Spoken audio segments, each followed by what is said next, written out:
Olá, caros amigos e seguidores do programa Passa a Bola. Após um longo interregno derivado por algumas questões extra ou pessoais, portanto, ou de um ou do outro, nós fomos forçados a fazer um longo interregno que não gostaríamos. Mas, entretanto, começámos com uma semana recheada de peripécias no panorama do futebol português. E vamos iniciar, talvez pelo caso mais mediático, a saída de Rubem Amorim, que estava a fazer uma época brilhante. Aliás, os resultados falam por si. O Sporting tem 12 jogos na Liga e 12 vitórias, para além de uma participação que está a começar a ser brilhante na Champions. Vou começar por ti, Fernando Jorge. Achas que a saída do Rubem Amorim vai abalar de forma a estrutura do Sporting, em que o Sporting vai começar a ter piores resultados com esta substituição de Rubem Amorim por João Pereira? Ou acreditas que João Pereira está preparado para manter o que de bom foi feito por Rubem Amorim? Antes de mais, olá para vocês, para o Moreno e para ti, Rui, e para os nossos ouvintes.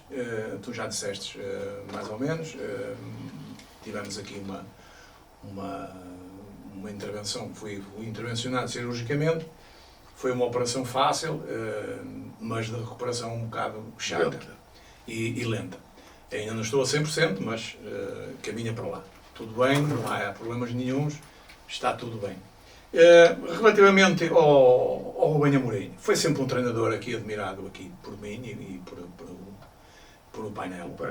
Sempre admirámos. Aliás, há 2 anos, no auge do Roger Smith, eu cheguei aqui a dizer, é factual, porque temos aí o programa, para quem quiser ir atrás, reparar, temos acertado várias vezes, que trocava o Rubem Amorim por o Roger Smith. Se calhar era desenraizado, tiravam de ser benfiquista, que era anti-benfiquista, etc. Hoje dou-me razão.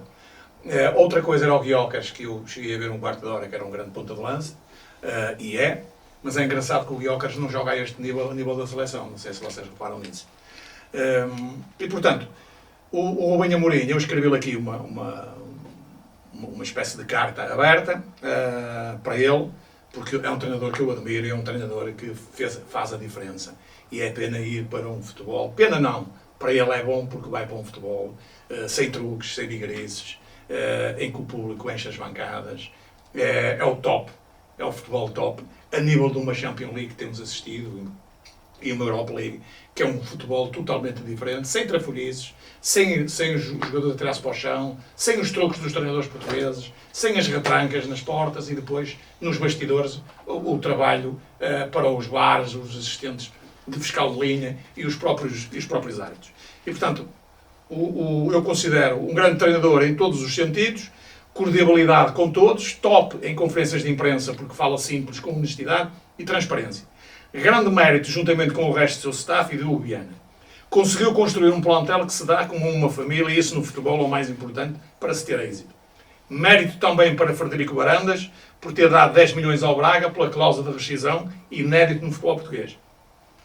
Para terminar, para aqueles que não têm princípios e estão contra Amorim e até o assobiaram, lembrem-se que cá se fazem, cá se pagam. Os mesmos sentimentos tiveram os de Braga e também Braga em Amorim, 8 jogos, ganham na Luz, em Alvalade, ganhou ao Porto e em Braga. E quem sabe, até podia ser campeão.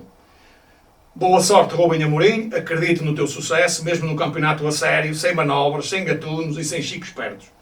Não foi por acaso que eu disse aqui, e é factual, que na altura do apogeu de Roger Smith, trocava de treinador, quantas pedras não me atirariam os benfiquistas. Hoje, se calhar, tirando-nos que percebem a sério do futebol, dão-me razão. És um treinador simples e o simples na vida não é infelizmente para todos.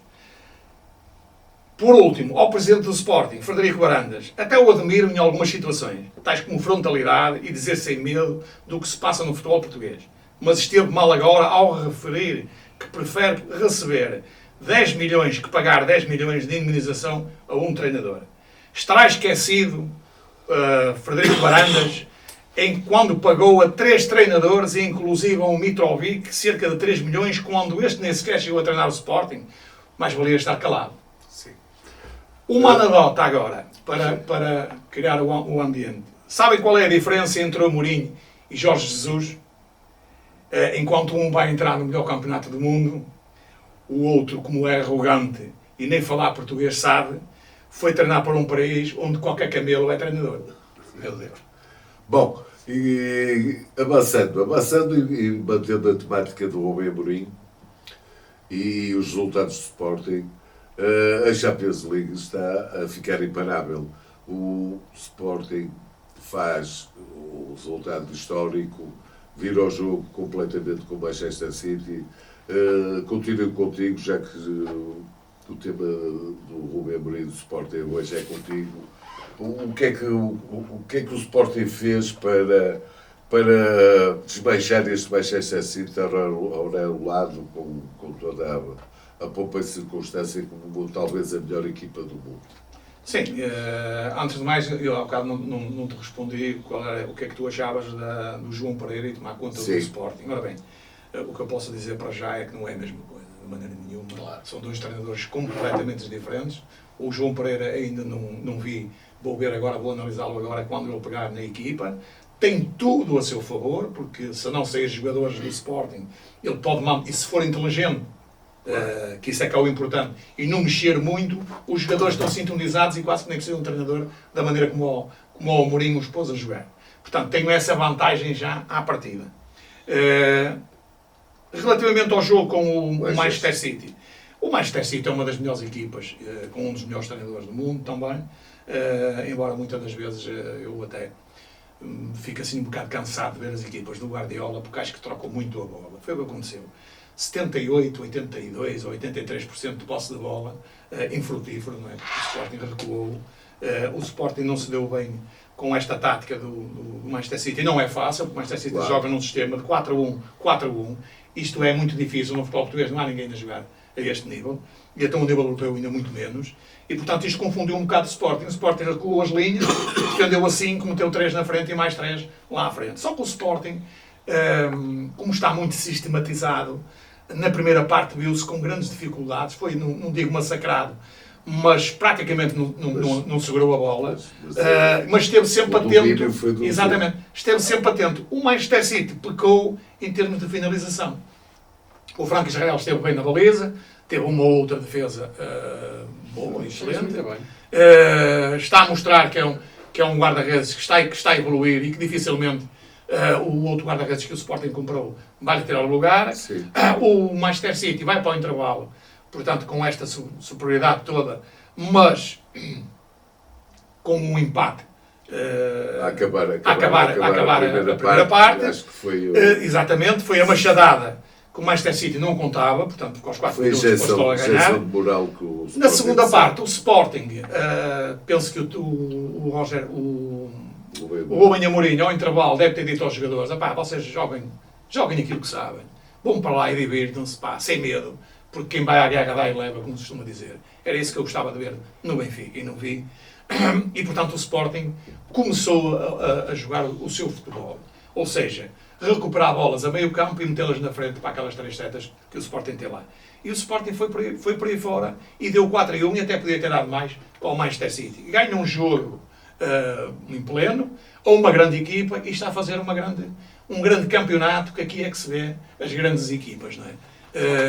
Portanto, está o Sporting cimentado num bom lugar, portanto está em terceiro lugar, sem dúvida nenhuma. Ninguém contava que o Sporting nesta altura tivessem 10 pontos em 4 jogos. E portanto acredito que o Sporting irá ficar nos 8 primeiros e evitar o play-off do Botafogo. Portanto, o Sporting teve uma vitória histórica e o Benfica no Bayern teve uma atitude histórica, mas no mau sentido. Portanto, o Benfica apresentou-se como uma equipa pequena, com pouca mentalidade vencedora, o que não é panejo deste clube. António Moreno, o que é que tens a dizer sobre a atitude, sobre a postura de Bruno Lage e sobre o que ele pretendia para o jogo na Alemanha? Penso que saiu tudo um bocadinho furado. É um bocadinho a favor. Olá a todos. O Lage, não foi Lage, foi o Laginho. Tudo aquilo que eu tenho dito do Lage, que o Lage eu até o tinha no mesmo patamar do Amorim. Tem tudo a ver em termos de métodos de imagem, talvez não tenha tão sedimentada uma aura de vitoriosa como tem o Amorim. Aquilo já vem com as pessoas. E não é o comunicador como o Rubem Amorim. O Amorim faz grande diferença. Há poucos iguais a ele. Claro. Mas há mesmo lá fora. Muito pouco. Pronto, mas vamos falar do Lajinho e eu aqui tenho pena porque eu não gostaria de dizer mal do homem, que tenho simpatia por ele. Mas foi uma barraca completa. Aquilo em Munique não é para repetir em parte nenhuma, nem por clube nenhum. Não é equipe nenhuma faria isso. O Guimarães, pá, não brinca em serviço. Tem mais a perder do que o Benfica em termos de implantação. O Benfica já é europeu, pá. Não. E o Guimarães não brinca, vai para lá, foi jogar com os gajos com três tipos a massacrá-los. O Benfica vai para ali, vai de joelhos, chegou lá de joelhos, manteve-se de joelhos e depois saiu de cabeça abaixada. Aquilo não se admite. Pá. E depois, eu não quero falar muito sobre este Benfica, este Benfiquinha e este Lajinha. Mas repetir aquilo que já disse antes, recordes negativos são sempre maus. E ele tem alguns. Eu até tomei nota aqui, 2 ou 3 coisinhas. É grave, no Benfica, isto é o Salgueiro, que não lhes ficaria mal. Em 72 jogos da Liga dos Campeões, o Benfica foi a equipe que rematou menos no jogo.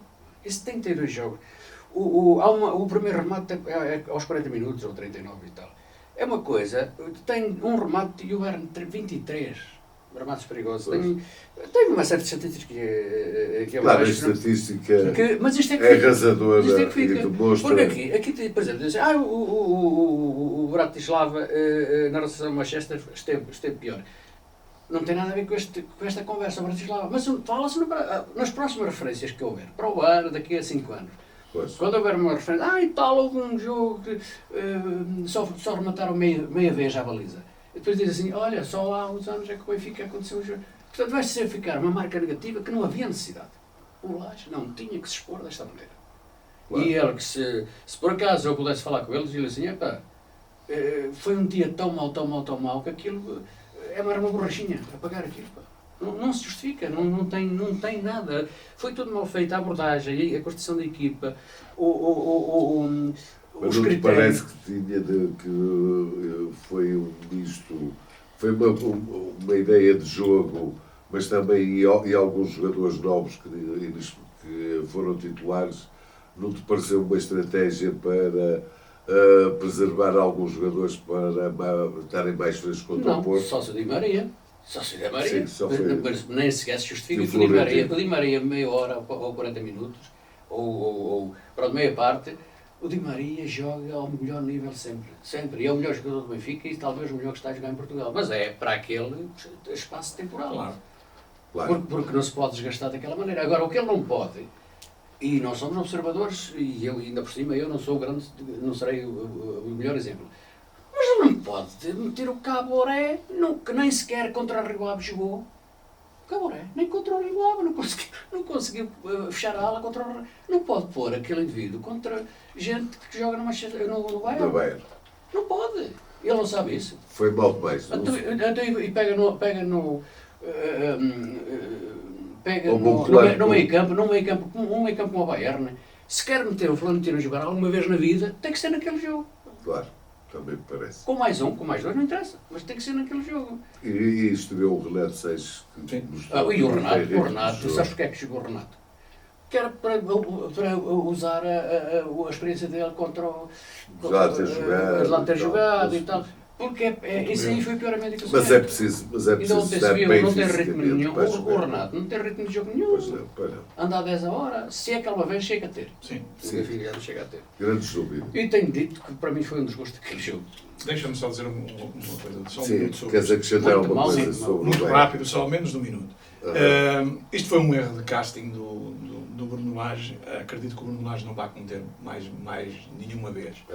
E além de um erro crasso, toda a gente falou em autocarros, que o Benfica pôs dois aviões, não é? E foi. Eu vou dar outro nome. O Benfica pôs um submarino que mais tarde ou mais cedo se ia ao fundo, porque os submarinos também se afundam, não é? Portanto, tantas bolas lá foram que estava-se à espera de uma FIFA. O problema do Bruno Lage é que ele não tem equipa de Sporting para jogar nesse sistema. E como não tem equipa do Sporting, ele meteu aqui 4 indivíduos. Caboré, Renato Sanches, Amodouni e o Kochu, que joga esforçado, é um jogador esforçado, para 25 milhões está muito longe de valer os 25 milhões. Estou farto de dizer isto e vou manter isto até ao fim do campeonato ou até ele estar cá no Benfica. Portanto, o Benfica jogou com 7 indivíduos. Ora, a defender, o submarino tinha que entrar água por um lado e ela entrou. E só não levaram mais porque o Trubini, contrariamente à maior parte dos jogos, até esteve bem.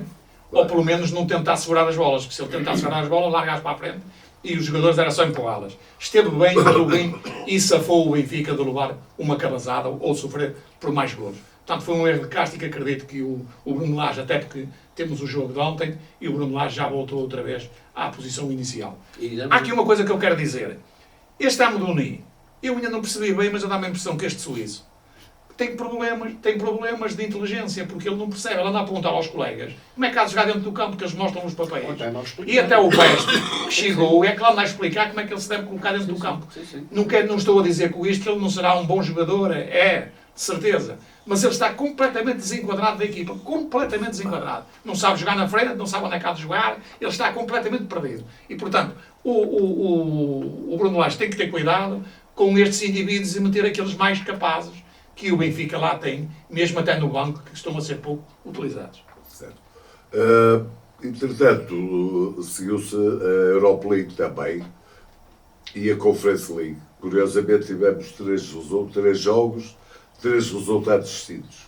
O Porto desiludiu, jogando fora, desiludiu uma vez mais. Foi uma derrota em glória, sofre 2 golos precisamente nos descontos, mas perde o jogo com o Lazio. O Braga comporta-se menos mal porque empata na Suécia e o Guimarães continua com a sua caminhada fortíssima de vitórias e ganha ao Clube Checo. António Moreno, viste o jogo do Porto, o que é que tens a dizer? O Porto já está com crise de identidade, joga fora, não se apresenta na sua melhor forma. O que é que se passará com o Porto para na Europa estar a ter um comportamento deficitário? Não é só na Europa. O Porto, eu já tenho dito, afirmado isto mais vezes, o Vítor Bruno recebeu uma herança pesadíssima. O Porto tinha que atravessar este período, nem que ficasse lá o Conceição. Isto é sempre um... Só com a Conceição disfarça melhor. Ainda agora com o Benfica, naquela fase de balanço, se fosse com a Conceição, as coisas não descavavam tanto. O Porto tinha que passar por isto porque já estava tudo mal, veio tudo agora ao de cima e não tem jogadores, nem tem dinheiro.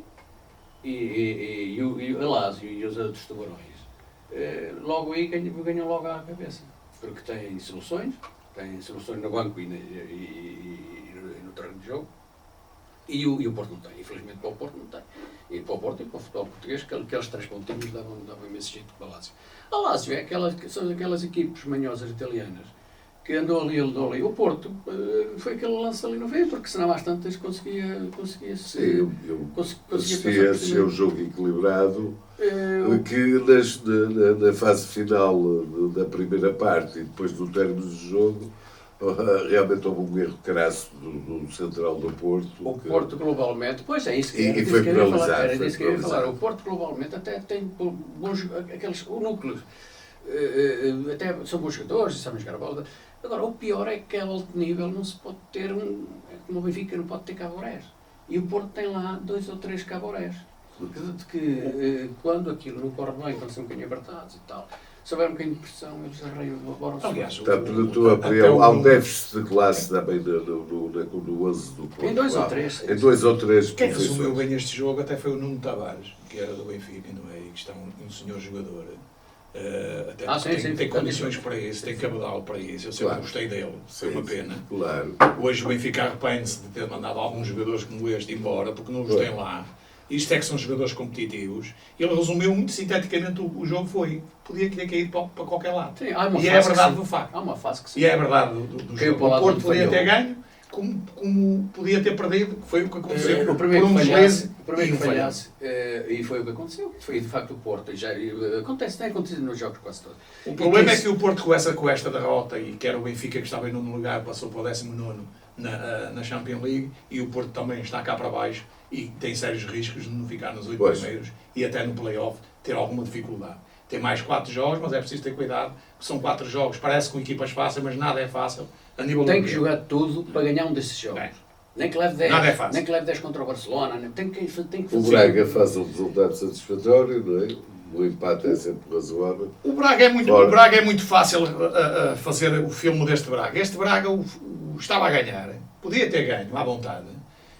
Como podia ter ganho ontem ao Sporting e não ganhou porque o Carvalhal esteve mal outra vez. Exatamente. É exatamente uma cópia fiel do que aconteceu ontem em Braga. Está a ganhar 2-0 ao intervalo ao Sporting e acaba por perder o jogo. Porque não soube ir ao banco e não soube cortar aquilo que o Sporting tem de melhor. No Elfsborg, o Braga teve várias oportunidades, esteve a ganhar e no fim entra um indivíduo que a 2 minutos do fim faz 2 golos e arruma faz um golo e outro que foi anulado e arruma com o Braga desnecessariamente. Portanto, o Braga perdeu aqui uma coisa. Relativamente ao Guimarães, está a fazer uma grande temporada, está nos 8 primeiros, ganhou bem em casa, com alguma dificuldade também, porque esta equipa não é muito fraca, jogou bem também, bateu-se bem, mas o Guimarães foi superior e ganhou os 3 pontos, que era fundamental. E está embalado que o Braga está em 5º lugar com 9 pontos. Não há ninguém com mais pontos do que o Guimarães. 24 pontitos. Exatamente. E está a contribuir para o ranking das equipas portuguesas. Só não contribuíram o Benfica e o Porto desta vez. A semana antevia-se escaldante, não é? O fim de semana antevia-se escaldante porque havia 2 jogos que reuniam as 4 primeiras equipas da Liga. O Sporting punha em causa a sua invencibilidade, indo a Braga, que é sempre um clube tradicionalmente muito difícil, e havia o grande clássico Benfica-Porto, as 2 equipas que seguem no encalço deste invencível Sporting. O que aconteceu é que o Sporting faz uma reviravolta que vai ficar para a história do campeonato, não é? Ao intervalo a perder por 2 bolas, seria um pouco impensável o Sporting dar a volta, e o Benfica também, que vem de uma exibição paupérrima, como nós acabamos de o afirmar, na Alemanha, consegue golear o Porto. O Porto começa a ficar em maus lençóis com estes resultados não muito positivos na Europa e com estas derrotas, que são 2 só, mas são perante os seus principais rivais. António Moreno, esta reviravolta do Sporting é uma demonstração de força e será mérito do Rubem Amorim ou isto já é um plano de transição e o Rubem Amorim vai ser rapidamente esquecido porque a estrutura e o João Pereira vão agarrar esta equipa? Não, infelizmente para os sportinguistas não é assim. O Fernando Jorge já tocou por aí. Sim. Mas eu vou dizer mais, vai ser um processo. As equipes, os líderes não se substituem facilmente. Claro. No papel, sim. Na prática. O João Pereira, não conheço as capacidades de liderança dele, nem técnicas, sequer. Claro. Sabe-se, todos conhecemos o jogador, sabe-se que é um aguerrido, que é um tipo que transmite uma certa mística, carrega uma certa energia. Agora, o que acontece é uma coisa, é que o Amorim era um líder incontestado, dos de fora, dos de dentro. Era um tipo que foi aceito por 150% da massa sportinguista, ou 200%, porque mesmo aqueles que não são sportinguistas, não, eu estou a acrescentar a percentagem, porque mesmo aqueles que não são sportinguistas, simpatizam não é só simpatizar, têm que reconhecer o mérito. Sim, claro, sem dúvida. Não adianta nada, só é óbvio. O João Pereira tem outra coisa que joga contra ele. É que naquela academia, em Alcochete, ele, quando ia ao bar, que se cruzava com os jogadores e com os da equipa principal, ele não passava do mestre de escola dos miúdos, percebes? E é muito difícil depois ganhar estatuto à sombra, de um líder carismático. Se calhar se fosse outro, como acontece, por exemplo, o que aconteceu com o Lage no Benfica, quando foi substituído na Vitória, era o treinador do Júnior, era dos B. Sim, sim, sim. Aí é mais fácil porquê? Porque ele foi substituir de forma interina um treinador que foi corrido, que é diferente. Claro. Aqui não, é um treinador que estava na moto de cima. No auge. Que estava na moto de cima, que agora o Sporting é uma comparação imediata. Os Sportingistas, qualquer deslizezinho da equipe, vão dizer que pode ser natural, mas vão dizer, esse treinador de facto é má. E Claro, tem ali uma missão muito difícil. Nós sabemos como é que funcionam os plaques e os adeptos quando... Vocês vão ver esta semana o calvário que vai ser para o Vitor Bruno. Sem culpa nenhuma ao homem, porque de facto não... Portanto, Mas o que é que aconteceu no jogo para o Braga fazer uma primeira parte com 2 gols de vantagem e o Sporting dar a volta completa, embora na parte final, que é sempre com uma pontinha de sorte, não é? Porque o jogo caminhava para o fim quando o Sporting faz o terceiro gol. Não é para o fim. O Sporting, a partir do 2-0, o Sporting começou a jogar a bola. E a tua segunda parte foi toda. O Carvalhal é o Carvalhal. Carvalhal há de ser sempre pequenino também. É um tipo mediano para fazer certas coisas. Para jogar ali entre Leixões. Não conseguiu estancar. Jogar o Braga Leixões. Avalanche do o Carvalhal é um treinador pequenino. Eu gostava daqueles tipos que criticam o Laje. E tal, esteve lá fora e não fez nada. Embora tivesse feito um trabalho brilhante no Orense, que levou a lugares. Mas essa gente critica o Laje. Porquê é que não analisa a carreira do Carvalhal? Salta uma coisa aqui, dali. As melhores coisas que tem feito em Braga. Não, e foi campeão no Olympiacos. Sim. Está bem, mas qualquer um é campeão. Isso não é campeonato. Agora Ainda por cima com já não é campeão. Mas pronto, aqui neste caso, a ganhar 2-0, depois deixa soltar o Jokers para a segunda parte. Eu meti-lhe 4 gajos. Além de as substituições são irreais, aquilo é uma coisa. Tira o melhor jogador. São coisas que não. E ele tem que meter um tipo à zona ao Jokers. Não é nada. Já não tem, o pote que é o outro lado de onde poderia ser agir alguma coisa, já nem sequer. Estava. Portanto, ali foi claramente, nem é mérito do Amorim, nem é mérito... Ali foi claramente um debate completo do Carvalhal. Ele tem que segurar aquele 2-0, mas é aprender... Tu se tiveres aí isto é uma estratégia de guerra, digamos, se tiveres aí uma série de indivíduos já a tirar, tu vais fazer o quê? Vais matar o gajo que está onde vem o perigo. E aquilo é igual. Então, eu se fosse treinador, quando jogar contra o Sporting, não é estar a ganhar já 2-0. Quando jogasse contra o Sporting, podia o guarda-redes do Sporting marcar golos, mas o Jokers só marcava se não pudesse. Metia-lhe ali um na marcação e um à zona. Quando ele solta a bola e que depois vai em corrida atrás dela, mas que lança a todos os defesas. Claro. A todos os defesas. Se não tiver um gajo à zona, ele ganha sempre. Não. Que é o que diz o Fernando Jorge. Na seleção. Porquê que na seleção não faz isso? Sim. Aqui a diferença. Sobre esta reviravolta leonina. A reviravolta é muito fácil. O Sporting foi surpreendido taticamente por Carvalhal. Tem que se dar o mérito ao Carvalhal também na primeira parte. A partir do momento que o Carvalhal se agarra a ganhar 2-0, que ninguém esperava, não é? Porque o Sporting jogou um pouco abaixo. Acredito que os jogadores de Sport estavam um bocadinho tristes pela saída também do Amorim, que isto também pesa, não é? Quem joga futebol sabe muito bem que isto pesa, e pesa muito. Não é por acaso que o Amorim até sai mais cedo e tudo, emocionado, como é evidente. A pergunta que eu faço é esta. A grande diferença vai ser esta. O Amorim está a perder 2-0 ao intervalo. O Pereira, que vai substituí-lo agora, fazia a mesma coisa ao intervalo? Não faria, de certeza absoluta. Porque não há dois indivíduos iguais.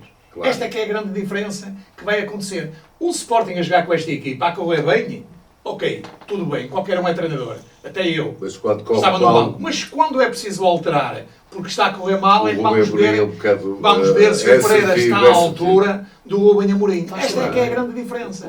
E manter a família, não criar ali algum problema entre os jogadores, que isso é fundamental. Eu sempre disse isso. Mais vale uma equipa mais fraca, mas ser uma família, uma equipa forte, em que não é família e não vão a lado nenhum. E o Carvalhal não soube colmatar e ter a vantagem de estar a ganhar por 2-0. Porque muito dificilmente um treinador, se fosse interventivo e tivesse uma boa intervenção, que não teve, ao tirar o Quasani e o Roger Fernandes, para mim, eram dois jogadores competitivos, e o Roger estava a fazer um grande trabalho, e ele meter os outros dois, foram duas nulidades que ele meteu para lá dentro do campo, deu prioridade aos ataques sistemáticos do Sporting e o Sporting tomar conta do jogo. Nomeadamente o Ullmann, que jogou à vontade e não estava a jogar. O Ullmann tomou conta sozinho, praticamente sozinho, tirou o Daniel Bragança, aqui é que está, que é um tecnicista, tirou o Rubinho Amorim, ele viu muito bem. Ele mexeu na equipa no seu geral. E mexeu muito bem. Muito bem.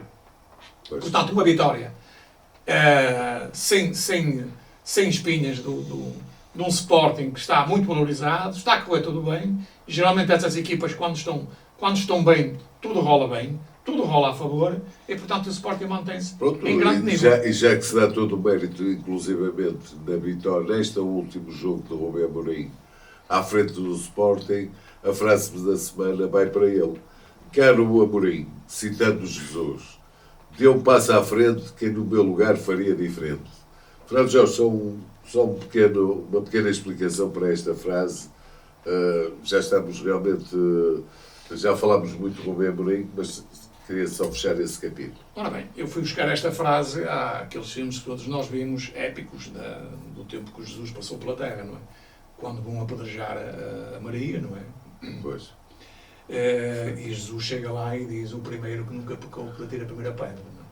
E portanto aqui eu fiz uma comparação para o Amorim, que qualquer um de nós, posso falar por mim, no lugar do Amorim faria exatamente a mesma coisa, não é? Até porque já tinha sido convidado, já tinha dito que ninguém sabia ao próprio Presidente de Varandas que ia sair no fim da época, sim. E portanto isto é um comboio que só para uma vez e não para duas vezes, e vai para melhor. E a gente para melhor nunca deve perder o time, desde que vá. Claro que lhe custa um pouco ir para lá, para um campeonato, mas é um campeonato que não tem nada a ver com este, eu já disse isso de entrada. E portanto foi uma comparação que eu fiz bíblica Claro. E não nos vai deixar mal, porque ele é muito bom. Entretanto, nós consideramos, apesar da importância do Braga Sporting, e consideramos, penso que com toda a lógica, o jogo da jornada era o Benfica-Porto. O Benfica, o Lajinha, passou para o Laje, não é? António Moreno, porquê? Sim, porque é inteligente. Eu não sei se é só por inteligência ou estão bons burros na cabeça, porque de facto, quer dizer, Não se foi criticado eu por nem quero voltar atrás, que é uma coisa que não se entende. Claro. Este jogo é que dá prazer de falar. Pois. E como é que é dizer? E dar-lhe alguns méritos que ele de facto teve, porque contra o Porto, quase todos os treinadores que eu conheço no Benfica, até o Jesus, contra o Porto, borram-se todos. Sim. Eu vi o Jesus a meter o David Luiz a defesa de esquerda, ou o que era. Sim. E coisas E o assim. Ricardo Rocha, E coisas assim. E porquê? Porque quase todos, historicamente, têm. E vai à verdade, o Laje aqui. Eu penso que até chegou a haver um certo bloqueio nos jogos contra o Porto. Oi, está calada, uma coisa brutal. Essas equipes estavam a jogar bem. Vinha ao jogo do Porto. O próprio Laje, quando perde o campeonato, o primeiro jogo que perde ou é com o Braga ou é com o Porto. Não, mas inclusivamente no tempo do Roger Schmidt, em que estávamos confortáveis no comando, o Benfica perde estrondosamente na Luz com o Porto e só não perde o campeonato contra o Porto, o Benfica ficou ali muito próximo. Os treinadores metem sempre o ramo das pernas. Não sei porquê, mas desta vez o Laje tem esse mérito. Terreno. Apesar de vir humilhado de lá de fora, chegou aqui e fez aquilo que devia fazer. Não tem mais na mesma. Essa equipe joga bem assim, ainda por cima fez ali aquela alteração de meter o Florentino, que muita gente está contra isso, mas libertar, pôr naquela faixa intermédia, o Arnas a fazer que defendia e atacava, claro. e ia para cima deles todos, ia para cima dos defesas, mais agressivo, e defendia à frente da defesa, e depois os lançamentos que ele faz, que são dois golos quase que são inventados por ele. Portanto, ele ainda não tinha jogado assim. Pois. E é um bocado uma jogada que contém algum risco, não é? Mas pronto, mas também apareceu já o Bá. É diferente de jogar o Bá ou jogar outro gajo qualquer. que é o caso do Porto. O Porto está a atravessar um benfiquismo nas laterais. Nem sabe quem é que joga, nem sei se mete este, se mete aquele. Depois, aquilo, se houver instabilidade na há uma certa dúvida entre o Martim Fernandes e o João Mário. E o João Mário. Porquê? Acredito que o Martim Fernandes é um bom jogador, mas, sim, o João Mário já deu provas que é um talento. E faz mais campo. O João Mário vai ali. Sim, tem outra fluência de jogo. Essa é que é a diferença. É que nessa coisa das laterais, o Carreras subiu. O Carreras não Benfica, por exemplo. O Carreras é um jogador extraordinário. O Schmidt devia ser. Ia usar uma palavra que não se pode dizer aqui. Pior que isso. Porque o Carreras, basta olhar para ele, é o inverso do Caboré. Basta ver o toque de bola, a forma como levanta a cabeça, ver o jogo de frente. Mas o Carreras, mesmo assim, ficou beneficiado agora com o Arthur Koglu. Sim. Porque fazem aquelas permutas que já se começaram a entender. E é tudo muito mais fácil. Mas queres maior castigo do que levar 10 milhões de indemnização? Se os alas funcionarem, que façam aquele carreirinho, a equipa adversária tem sempre muita mais dificuldades de os segurar. E depois, quando são vedetas, como é o caso do Di Maria, já disse isto várias vezes, o Di Maria, em meia hora, não há nenhum jogador a jogar em Portugal com a classe que ele tem. Quer decidir lances, quer guardar a bola, quer rematar, quer marcar, não adianta estar a inventar, de facto faz a diferença. Mas também tem que haver, o resto dos outros tem que estar, a equipe tem que estar um bloco. Quer dizer, foi o Benfica francamente melhor e o Porto piorou em relação a Deixa-me só dizer isto, apesar do Turbina Baliza, esta equipe do Benfica dá garantias e ele que não invente, que não esteja a inventar, porque aqui não adianta nada. Claro. O Porto, deixa-me só continuar aqui nesta toada, porque o Porto, se fosse num dia, se fosse sem João Pinheiro, e se fosse, o Porto podia ter corrido muito mal. Se aquele golo clarinho, que aos 10 minutos, ou 13, que ele anulou, aquele golo é roubado, não há falta nenhuma, não há nada, mesmo que houvesse, ele tem que beneficiar, não pode beneficiar o infrator, tem que deixar a bola, mas ele apitou de propósito. Pois. Não tenho dúvida nenhuma quanto a isso. E se essa bola entra, se não há uns parvos que andam a mandar para lá, que fazem pausas no jogo, a mandar ver lights e outras porcarias, que interromperam claramente aquela cavalgada. A intensidade que o Benfica estava a pôr no jogo. Mas muito forte. E na altura há jogadores do Benfica que ainda estavam com a pica toda, nomeadamente o Coxu, que depois na segunda parte já se lhe pusessem a mão na boca, o gajo arrebentava os pulmões. Portanto, podia ser o jogo da época. Foi um jogo brilhante, foi um jogo... Porque o Porto, só para dizer isto sobre o Porto, já estou farto, também vou repetir. O Porto não podia fazer mais, coitados. O Porto, com aquela dança das cadeiras, ele provavelmente já deve ter algum problema com aqueles sul-americanos. Não sei, digo eu que sim, porque não se percebe a forma como ele está a lidar com o pé, ou o PP. Sim. Não se percebe bem ali. O Vítor Bruno alegou que ele estava a ter problemas durante a semana, não se preparou convenientemente por questões de saúde. Pois, mas ele não tem mesmo a posição dele em campo, ele tem andado a mexer, puxa para um lado, puxa para o outro. Há ali muita indefinição, além de não ter plantel, há uma indefinição muito grande ali no Porto, e não é só nos laterais, nem é só no meio campo. Ele tem uns 3 ou 4 centrocampistas dos melhores, mas sempre só não resolve, não é? O avançado também não me parece que seja o que dizem que é. O Samu tem, viu-se contra o Benfica, que aquele golo até o marcava. Sim, claro. Marcou, voltou a marcar. Pois voltou, porque aquele marcava eu. Ou o Otamendi falhava, não é? Sim. Ou o Otamendi falhava. Pois, Claro. aquele até o marcava, mas ele não fez mais nada, nem lances de bola alta. Essa é uma das questões do Porto. E o Porto, pronto, vai atravessar agora o... Jorge, o que é que tens a dizer sobre o Benfica-Porto? Tenho a dizer que, relativamente às equipas, o Bruno Lage pôs a mão na consciência e voltou outra vez à fórmula que se enquadra melhor nos jogadores que o Benfica tem, independentemente de ser estes, porque há um ou outro que podem ser substituídos ou que virão a ser substituídos ao fim de mais alguns jogos. O Porto, quanto a mim, o Vítor Bruno não é o Moisés Conceição, portanto não aplica castigos aos jogadores. Está aqui a jogar com o Fábio Vieira, que para mim é um jogador, por isso é que ele é dispensado do Arsenal, ou não passa de suplente. Não tem competitividade, aliás, viu-se isso a nível internacional, É um jogador, bom jogador, tecnicamente e tudo, mas não tem fibra. Não tem fibra. Não é a Porto. Não é um indivíduo que joga a Porto. E isso faz grande diferença. O PP, é um indivíduo que faz falta, devia jogar a titular indiscutível, para mim é um titular indiscutível. O caso do lateral direito, o Martins Fernandes, ainda não tem experiência para muitos destes jogos. Acho que o João Mário, que é superior a ele. Acho que também que o Samu está a baixar um pouco de forma, ou estava a fazer golos muito fáceis, já tinha dito aqui. Fez golos muito fáceis contra equipas fracas também. Agora está-se a notar a diferença. E há outro jogador que também está um pouco em crise, que praticamente passou ao lado, no estado da luz, que foi o Galeno. Por uma situação de andar ali a suplente. Anda suplente, joga, não joga, vai para o banco, etc. E depois, outra coisa fundamental onde o Porto está a pecar para mim, porque, independentemente de ter ido buscar este Pérez, este Nuno Pérez, que jogou 2 anos no Famalicão e viu a jogar, é um defesa central. Banal.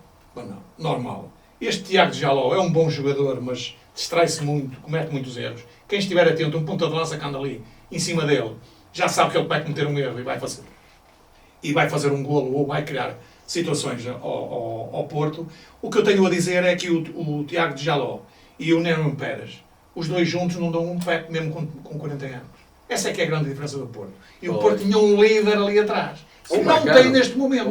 Porque estes dois não falam para os outros. Estes dois não falam para os outros. Não chegaram agora, são novos ainda. Não têm autoridade, não conseguem. Não têm autoridade, não estão para barrar com os Fábio Vieira, com os Nico Gonzalez, com os Samuels, etc. E, portanto, o Porto falta-lhe aqui aqueles jogadores que tinha a Porto. Carismático. No caso do Pepe, tem um bom guarda-redes, sim senhor, tem 2 bons laterais. Francisco Moura foi uma grande aquisição do Porto. O Galeno tem que jogar sempre, o Galeno não pode ser suplente, andar no banco e jogar e dizerem que depois quer poupar e tal. Esqueçam essas poupanças que nós estamos com 10 jogos, meia dúzia de jogos, esqueçam com isso. Portanto, que há outros jogadores e depois, para este tipo de jogos, há que jogar com mais atitude competitiva. Foi o que faltou ao Porto. O Benfica, claro, tinha que lavar a cara. E como tinha que lavar a cara a correr mal ao Porto, ao Benfica tudo correu bem tão bem. Menos o soldado. Menos o árbitro também, que é um árbitro mais fraco, vou voltar aqui a dizer, é um árbitro dos mais fracos da primeira divisão, em que anula um golo limpinho, não é? Que não tem que anular golo nenhum, porque é uma jogada em que há falta, mas a bola vai outra vez enquadrada para o jogador do Benfica e que ganha outra vez, e depois dá um golo, isto é um golo limpinho, e podia ter estragado o espetáculo. Outros que estavam a estragar, que podiam ter estragado o espetáculo. É claque de apoio do Benfica, essas claques estragam sempre. São nojo. Porque o Benfica, naquela fase em que estava mais incisiva sobre o Porto, em que em qualquer minuto ou segundo via-se que o Benfica ia marcar, fazem um time-out e o Porto ficou todo contente, nomeadamente o Vítor Bruno, que os jogadores chegaram ali todos, não é? Isto era ali a falar como se fala no futsal e noutras modalidades, para redimensionar a equipa e tudo. E o Benfica aí mal entrou, depois dessa paragem, desse espetáculo. Arrefeceu. E realmente fez moça, porque o Benfica parecia que já nem era o mesmo, não é? Foi abaixo daquela forma, depois voltou outra vez. 10 minutos mal. Também porque o Porto está muito diferente. O Porto também, toda a gente sabe quais são as dificuldades do Porto. Toda a gente sabe que não pode criticar só o Vítor Bruno. Para mim, continuo a dizer que o Vítor Bruno é um bom treinador. Não tem o sangue quente do Sérgio Conceição.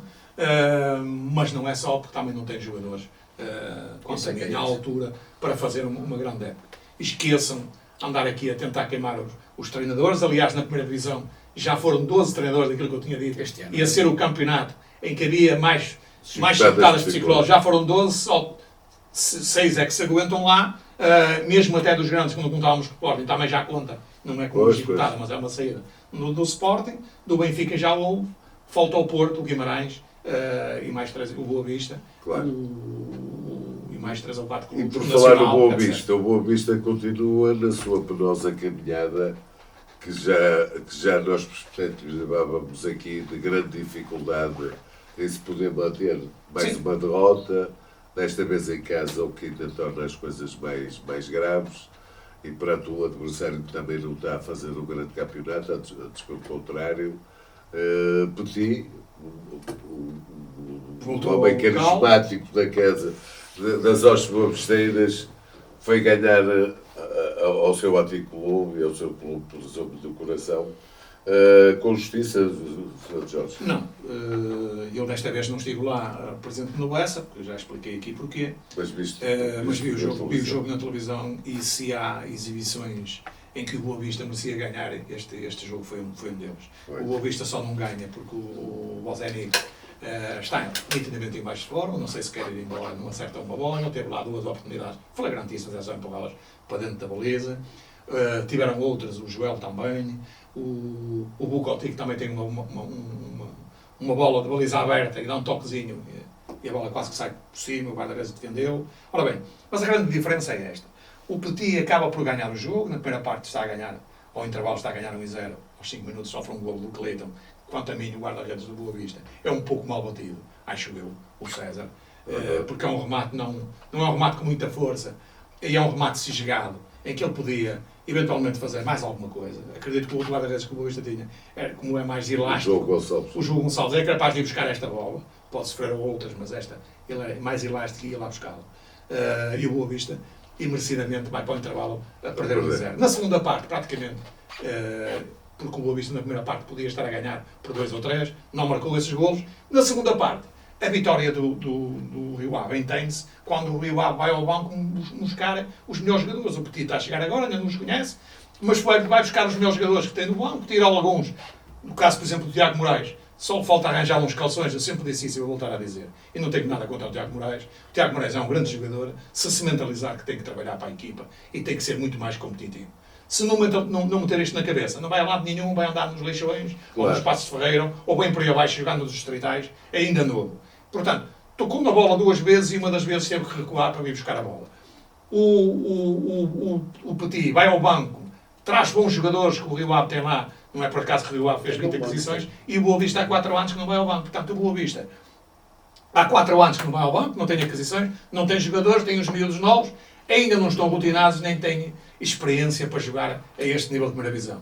Depois, o árbitro, mais uma vez, a prejudicar o Boa Vista, todas as situações de faltas era contra o Boa Vista e os amarelos era para o Boa Vista, para o Rio Ave mereciam também alguns amarelos e ele não mostra, e depois é ridículo a expulsão do Seba Pérez, que já tinha um amarelo, quando ele vem só ter com os festejos da equipa do Rio Ave, e não faz nada, para eles acelerarem o jogo, estava a perder tempo, como é evidente, claro. E o árbitro mostra o segundo amarelo e acaba com o jogo. Felizmente para o Boa Vista também, o Amin do Rio Ave também é expulso e jogam 10 contra 10, mas claro, há 5 jogadores aqui, que eu já disse, do Boa Vista, que são fundamentais. Ora, vai fazer muita falta o Seba Pérez no próximo jogo para o Boa Vista, porque ele é um dos fundamentais que o Boa Vista necessita. Esse é que é o grande problema do Boa Vista. Em janeiro, se o Boa Vista não for, não conseguir resolver as situações e não for ao mercado, o Boa Vista vai ter grandes dificuldades. A grande safa do Boa Vista também, e uma coisa que eu não contava, é que todas as equipas estão ao nível do Boa Vista, mesmo sem aquisições. Estão todos ali em baixo, há ali umas 7 ou 8 equipas que estão com muitos poucos pontos. E é a grande safa do Boa Vista neste momento, que mesmo com estas derrotas e estes jogos, consegue estar ali à frente de mais 2 ou 3 ou 4 equipas e a 2 ou 3 pontos. Se o Boa Vista tem ganho este jogo com 12 pontos, passava para o 10º lugar. O que é extraordinário, praticamente com estas vitórias que não tem acontecido. E pronto. E terminamos aqui o nosso programa fazendo votos que as equipas da cidade recuperem, nomeadamente Boa Vista e o próprio Porto, que com 2 derrotas seguidas vai passar por uma mini-crise, é inevitável. Os portistas não estão habituados a 2 derrotas seguidas, portanto vai haver ali um puxão de orelhas e vai haver um tocar à consciência dos jogadores. E com estas mensagens nos despedimos, desejamos uma boa semana. Obrigado, boa semana para todos.